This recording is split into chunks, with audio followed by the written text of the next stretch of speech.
The Evil Shoe Part 1. Once in a bustling little town, tucked somewhere in Nigeria, two families lived right across each other. So close, their front doors might as well have been one. In each house lived a daughter, Grace and Lily. Grace and Lily weren't just neighbors, they were inseparable. From the dusty childhood streets to the mango tree in the center of the road, their laughter was a soundtrack to the town's heartbeats. They shared roasted corn from old Mrs. Adako's roadside shop, argued over who saw the butterfly first, and always made up before sundown. They walked through school life like a two-man squad. Same classrooms, same desk, same dreams whispered under bunk beds in their all-girls boarding school dormitory. Grace was the academic star, always topping the class. Lily was smart too, just not as dazzling on paper. But there was no jealousy, only pride and support. They both got into one of Nigeria's top universities, a win for not just their families, but the whole neighborhood. After graduation, Grace landed a role at a major oil firm. She didn't hesitate to pull Lily in through a referral. Soon they were colleagues too. People in town often said that they had to be sisters, maybe even twins, separated at birth. The two just smiled.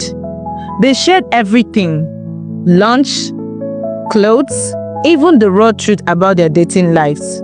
But lately, something had shifted. Grace had always worked hard, but the day she received a promotion came as a surprise even to her. The company was sending her abroad for 6 months for an elite training program. She was over the moon. Hugging Lily tight, she grinned. "When I get back, I'll spoil you with lots of gifts." And she did. When she returned, her bags were bursting. Perfumes, designer clothes, sparkling jewelry. Everyone was proud, especially Lily, who clapped the loudest. But something shifted after that. Suitors started showing up in droves for Grace. Charming, wealthy, well-spoken men, some with cars, others with promises of paradise. Her glow was undeniable. Then came the invite to a high-profile birthday party. Grace had the perfect dress, but no shoes to match. "Can I borrow your gold heels?" she asked Lily. Lily smiled. Of course, what are sisters for? At the party, all eyes were on Grace. She looked like royalty, guests whispered. And those shoes, those perfect glittering shoes, stole the show. But the celebration didn't last. Days later, Grace fell violently ill. It started with headaches. Then she began to throw up blood. She was admitted to the hospital. Hospitals ran endless tests. Nothing. Back at work, she became a stranger. Everyone avoided her. Her once friendly boss barely looked at her. Then came the bombshell. She was accused of stealing company's funds. No evidence, no defense, just disgrace. Her suitors vanished, leaving her confused. Something is definitely wrong somewhere, she thought to herself. She could no longer sleep at night. Her strength waned. She woke up one morning with a sharp pain on her leg. Eventually, she could no longer walk. Her legs swelled grotesquely and emitted a stench no doctor could explain. Fired, humiliated, she returned to her childhood home in the village, sitting beneath the big tree every evening, wondering, why me? One day, as the sunset bled across the sky, an old man stood beside her. "Child," he said, "your suffering comes from someone close, very close to you." Her heart dropped. Someone close to me? But who? He prayed over her, gave her herbs, and told her to wait 7 days. Strange, but true. On the 7th day, her strength returned. The swelling vanished. Her legs healed. But something else happened too.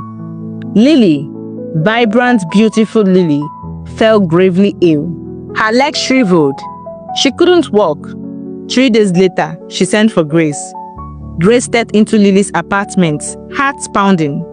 "What happened to you?" she asked. Lily, in tears, could barely speak. I did this to you," she whispered. "I was jealous. Your success, your shine, it burned me inside." Grace froze. "I went to a herbalist the night before the party," Lily continued, sobbing. "I knew you would borrow those shoes. I just wanted to hurt you. I didn't mean for it to go this far." Grace's eyes filled with tears, but her face was cold. "You? My best friend. I trusted you, Lily. How could you do this to me?" "I'm so sorry, Grace," she whispered, crying bitterly. Grace turned and walked out. That night, Grace lay wide awake on a friend's couch. Her body had healed, but her heart hadn't. Lily was suffering now, clearly, badly. And yet, should I take her to the man who healed me? She thought. Or let her feel every ounce of the pain she gave me. She stared at the ceiling, torn between justice and mercy. After 3 long days of wrestling with her thoughts, Grace couldn't take it anymore.